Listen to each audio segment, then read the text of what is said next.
بسم اللہ الرحمن الرحیم۔ عزیز طلباء، معزز خواتین و حضرات، آج ہم انگریزی ادب کی ایک ایسی شخصیت کا تذکرہ کرنے لگے ہیں جن کا تعلق ادب کی صنف نازک یعنی شاعری سے ہے۔ ان کے کلام کی پہچان ان کا منفرد انداز بیاں ہے، اور اگر ان کے ادبی کریئر کی بات کی جائے تو یہ محض 4 سال ہے،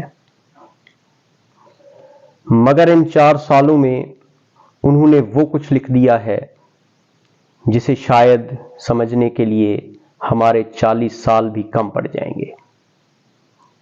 جی ہاں معزز خواتین و حضرات، ہم بات کر رہے ہیں جان کیٹس کی۔ کیٹس کی بایوگرافی پر ہم ایک الگ ویڈیو میں تفصیلاً بات کریں گے انشاءاللہ، لیکن آج ہم بات کریں گے ان کی ایک شاندار نظم اے تھنگ آف بیوٹی کی، جو دراصل ان کی ایک طویل نظم اینڈیمین اے پوئٹک رومانس سے لیا گیا ایک مختصر سا بیان ہے، اقتباس ہے۔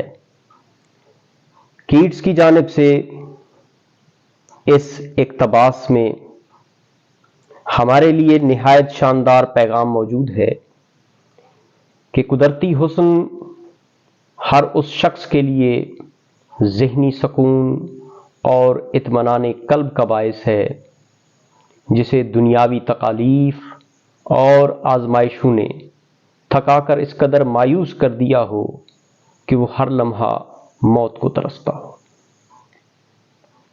عزیز طلباء، اس اقتباس کو پڑھنے سے پہلے ضروری ہوگا کہ نظم اینڈیمین کا مختصر سا تعارف کیا جائے۔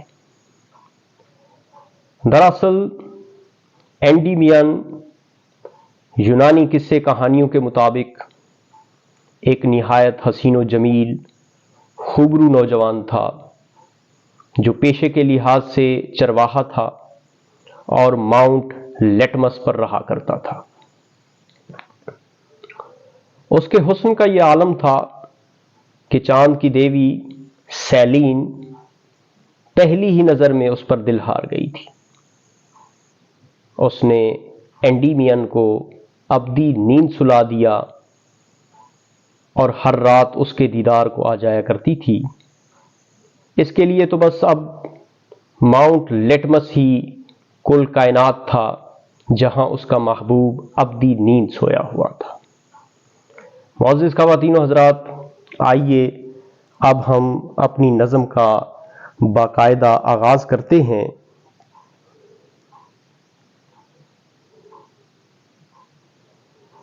جس کا عنوان ہے a thing of beauty. A thing of beauty is a joy forever۔ دوستو، ایک ایسی چیز جو اپنے حسن میں یکتا ہو وہ ہمیشہ خوشی کا باعث ہوتی ہے، اور اس سے ملنے والی خوشی ہمیشہ کی خوشی ہوتی ہے، کوئی لمحہ دو لمحہ کی خوشی نہیں ہوتی۔ خالق کائنات نے اس کائنات کے اندر ہر چیز کو حسن و جمال کے لحاظ سے یکتا پیدا کیا ہے۔ ضرورت اس بات کی ہے کہ ہم حسن کی تعریف کیا کرتے ہیں۔ عین ممکن ہے کہ جو چیز ہمارے لیے شاہکار ہو سکتا ہے کہ دوسروں کی نظر میں وہ معمولی اور عام سی چیز ہو۔ مثال کے طور پر کینیا کی ملکہ حسن کو لے لیجئے، ہم اس کے اندر 100 عیب نکالیں گے، مگر کینیا والوں سے پوچھ لیجئے جن کے لیے وہ کسی حور سے کم نہیں ہے۔ تو بہرحال خالق کائنات کی پیدا کردہ ہر چیز، ہر نظارہ، ہر چرند پرند اور انسان حسن و جمال کا پیکر ہوتا ہے، جسے دیکھنے کے لیے اس کا محبوب ہونا، اس کا محب ہونا شرط اول ہے۔ اگر آپ محب نہیں ہیں، سچے چاہنے والے نہیں ہیں، تو آپ کی نظر میں اس چیز کی کوئی قدر و قیمت نہیں ہے۔ جب آپ محب بن جاتے ہیں تب جا کے اس چیز کو لازوال خوشی کا درجہ حاصل ہوگا۔ کسی نے خوب کہا ہے کہ تیرے چہرے سے نظر نہیں ہٹتی، نظارے ہم کیا دیکھیں۔ کیونکہ ایک محب کی نگاہ، ایک چاہنے والے کی، ایک عاشق کی نگاہ کا مرکز، کا محور فقط اور فقط اس کا محبوب ہوتا ہے۔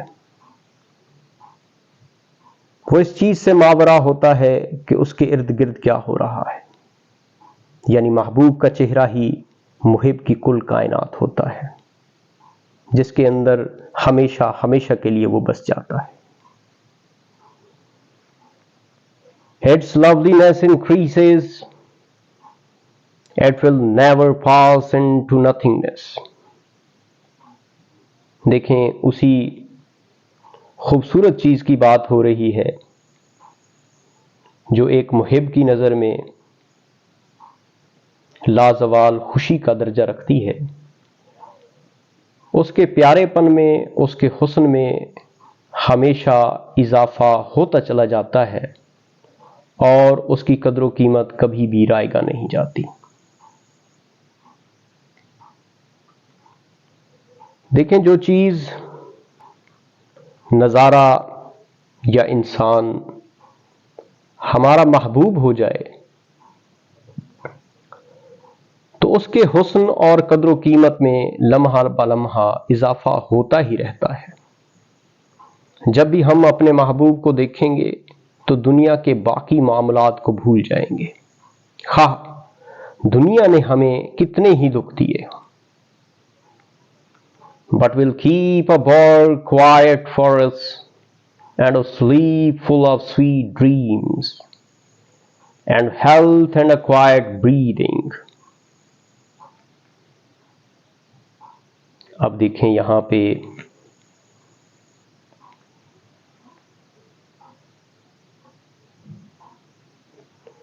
اسی تھنگ آف بیوٹی کو اب بور قرار دیا گیا ہے۔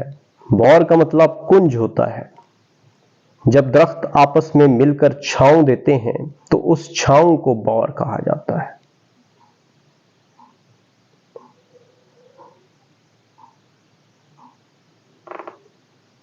تو یہاں پہ کیٹس نے شاعری کی ایک بہترین اصطلاح، جسے ہم میٹافر کے نام سے جانتے ہیں، اس کا بھرپور استعمال کیا ہے۔ یہاں کیٹس تھنگ آف بیوٹی کو پیڑوں کی چھاؤں بھی قرار دے رہا ہے، اور سہانے سپنے بھی کہہ رہا ہے، اور اسے اچھی صحت کا نام بھی دے رہا ہے، اور اسی تھنگ آف بیوٹی کو غور کیجئے تو وہ ایک بہترین، ایک پرسکون عمل تنفس بھی قرار دے رہا ہے۔ یہاں ایک بات اور سمجھنے لائق ہے اس اسٹینزا کے اندر، آپ ذرا غور کیجئے، اس کی جو لائنیں ہیں ان کے اختتام میں آپ کو کوئی پنکچویشن مارک یہاں نظر نہیں آ رہا۔ شاعری کی اصطلاح میں اس ٹرم کو انجوائمنٹ کہا جاتا ہے۔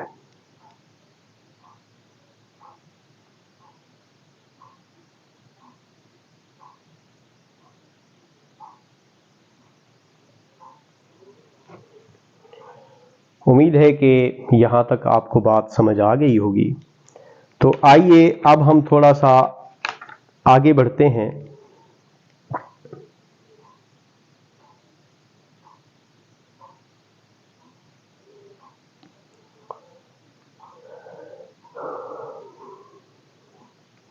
Therefore, on every morrow are we reading a flowery band to bind us to the earth, spite of despondence of the inhuman dearth of noble natures.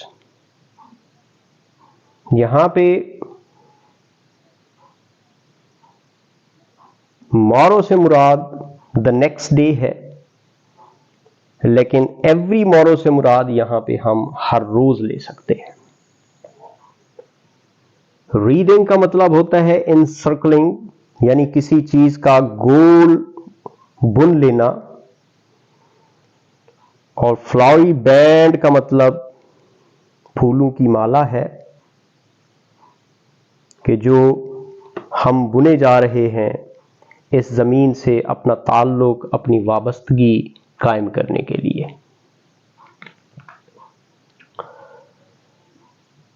ڈسپونڈنس کا مطلب ہے مایوسی. اسپائٹ آف ڈسپونڈنس یعنی مایوسی کے باوجود. انہیومن غیر انسانی، صفاقانہ، بے رحمانہ، سنگ دلانہ جو عمل ہوتا ہے اس کے لیے استعمال کرتے ہیں. ڈرتھ کمی کو کہتے ہیں، اور نوبل نیچر سے مراد وہ تمام اچھے کردار والے، نفیس طبیعت والے لوگ ہیں کہ جن کی وجہ سے یہ دنیا ابھی تک قائم و دائم ہے. یہاں غور کیجئے جناب والا، ہر روز اس مظاہر فطرت سے معمور دھرتی پر شاعر کا یہ ماننا ہے کہ اگر آپ قائم و دائم رہنا چاہتے ہیں تو پھر آپ پھولوں کی ایک مالا تیار کر رہے ہیں. یعنی اس دھرتی پر کسی نہ کسی کو آپ اپنا محبوب بنائے ہوئے ہیں،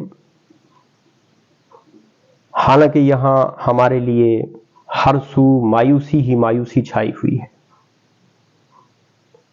کیونکہ بے لوث لوگوں کی کمی ہے، جس کی وجہ سے ہمیں ہر روز سنگ دل، بے رحم لوگوں کا سامنا رہتا ہے.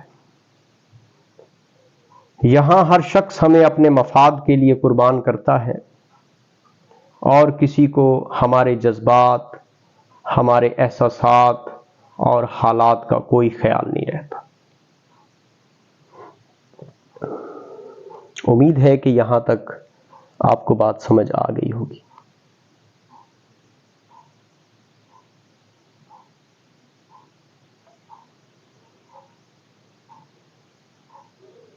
Of the gloomy days, of all the unhealthy and over-darkened ways made for our searching. سب سے پہلے تو خواتین و حضرات یہاں پہ میں وضاحت کر دوں کہ یہ والی دو لائنیں لفظ آف سے شروع ہو رہی ہیں. Of noble natures, of all the unhealthy. اس ٹرم کو شاعری کی اصطلاح میں انفرا کہا جاتا ہے، اور انفرا کا مطلب ہوتا ہے جب آپ دو یا دو سے زیادہ لائنوں کو ایک ہی لفظ سے شروع کریں. یہاں ان لائنوں میں گلومی ڈیز سے مراد اداسی بھرے دن، جن کی وجہ سے اس دنیا میں ہمارا جینا محال ہو چکا ہے. ہم لمحہ بلمحہ موت کو ترستے رہتے ہیں. اوور ڈارکنڈ ویز کا مطلب ہے وہ تمام تر جائز ناجائز طریقے. میڈ فار اور سرچنگ کا مطلب ہے ہماری جستجو، یعنی ہماری جستجو کو جن ناجائز طریقوں نے مایوسی کی حد تک پہنچایا ہوا ہے. اس دنیا کے مفاد پرستوں نے اس دنیا میں ہمارے ایام یعنی ہماری زندگی جو کہ دکھوں سے بھر چکی ہے. ہمارا ہر گزرتا دن تکالیف سے بھرا ہے. یہاں ہمارے جینے کی جستجو کے دوران، کوشش کے دوران، لوگ اپنے مفادات کے لیے ہمارے جذبات سے کھیلتے ہیں اور ہر جائز ناجائز طریقہ کار استعمال کرتے ہیں، جن کا مقصد صرف اور صرف اپنے من پسند مقاصد حاصل کرنا ہوتا ہے. یعنی اس دھرتی پر ہمارے لیے صرف اور صرف دکھ ہیں، پریشانیاں ہیں اور نفرتیں ہیں، جن کے باعث ہمارا جینا اس دھرتی پہ محال ہے. امید ہے کہ یہاں تک آپ کو سمجھ آ گئی ہوگی.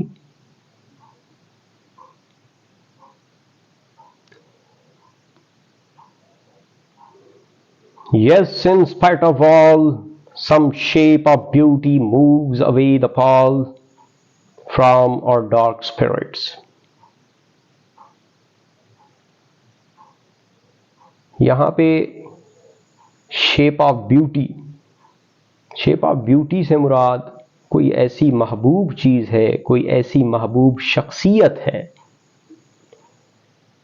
کہ جو ہم سے اداسی کو، پال کا مطلب اداسی ہوتا ہے، جو ہم سے اداسی کو دور کرتی ہے اور ہمارے جو دکھی جذبات ہیں، جو ہمارے اندر جو بوجھل طبیعت ہے، اس سے اس اداسی کو وہ دور کر دیتی ہے. جی ہاں معزز خواتین و حضرات، ان تمام تر پریشانیوں کے باوجود کوئی تو ایسا ہے جس کے حسن سے مرعوب ہو کر، جس کی محبت میں گرفتار ہو کر ہم دنیا کے سارے غم بھلا کے بس جینے کی تمنا لیے ہوئے ہیں. اور وہ محبوب ایسا محبوب ہوتا ہے جو ان تمام مشکلات کے باوجود دنیا کے دیے ہوئے تمام مشکلات، پریشانیاں، مصائب، آلام، ان سب کے باوجود ہمارے جینے کی وجہ بن جاتا ہے اور ہمارے دکھی من سے اداسی کو ہٹا کر ہمارے اندر ایک امید کی لو جلاتا ہے. ایسے ہی موقع پہ کسی نے کہا تھا کہ ہمیں اور جینے کی چاہت نہ ہوتی اگر تم نہ ہوتے، اگر تم نہ ہوتے. معزز سامعین، کیٹس نے یہاں شاعری کی چند اصطلاحات کا استعمال کیا ہے، آئیے ان کو دیکھ لیتے ہیں.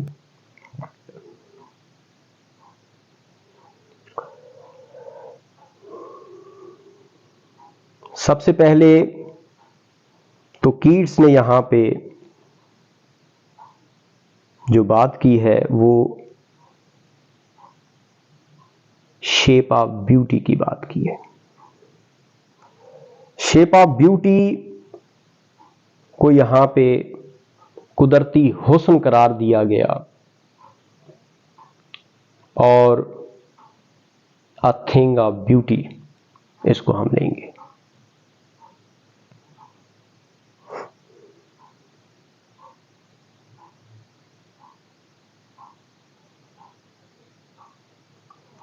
یہاں پر آپ دیکھیے پیچھے بینڈ ٹو بائنڈ کی بات ہو رہی تھی، تو یہاں پر شاعر نے الیٹریشن کا استعمال کیا ہے.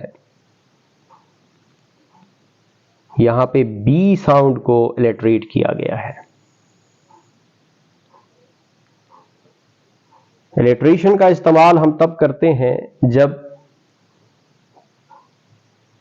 کسی لائن کے اندر کسی حرف کا بار بار استعمال کر کے ہم اس میں ایک ترنم پیدا کریں. امید ہے کہ آپ کو یہاں تک بات سمجھ آ گئی ہوگی.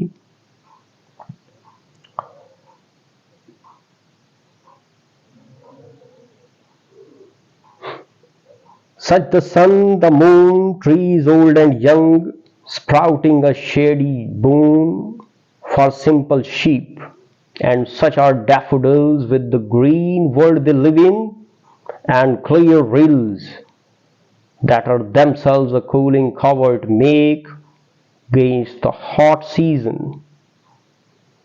The bid forest brake, rich with a sprinkling of fair muskrose blooms. muskrose blooms